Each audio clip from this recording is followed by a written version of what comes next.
咳嗽不断是天气凉的原因，还是自身的原因呢？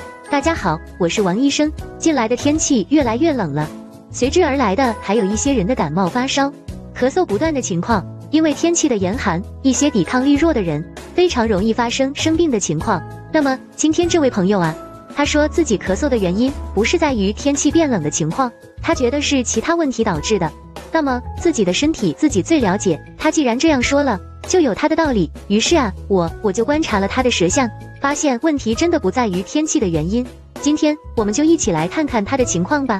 首先，他的舌头啊，整体比较的胖大，颜色淡白，舌边齿痕印非常的严重，舌面呢有着湿润的情况，舌头两边啊还有着轻微的鼓胀。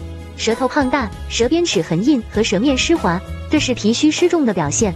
脾胃亏虚会导致体内运化津液的功能下降，身体发生湿气重的情况。而舌边鼓胀呢，是说明患者的肝也有着肝气不畅的情况。我们的肝主疏泄，能够疏泄我们身体内的气机。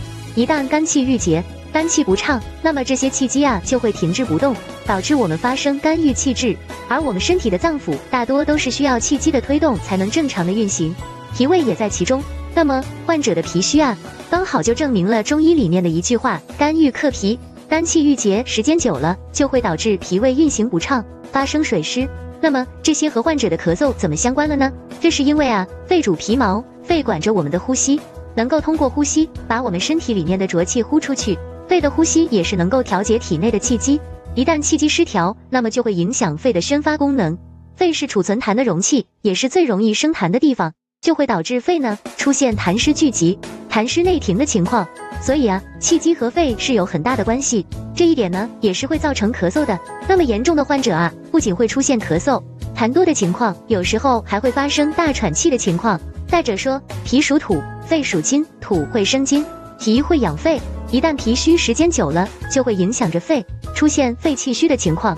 肺气虚就会让我们的身体出现一些感冒、咳嗽、痰多、白痰、稀痰等情况。那么遇到这类情况啊，我们就可以使用参苓白术散帮助我们健脾胃、补肺气、驱水湿。之后啊，再用一些疏肝理气的药就可以了，例如逍遥丸。以上呢就是今天王医生给大家分享的全部内容了。但是要注意，用药一定要对症，一定要辩证。如果不确定自己适合哪种，一定要在医生的辩证指导下用药。好了，今天内容就给大家分享到这里，我们下期见。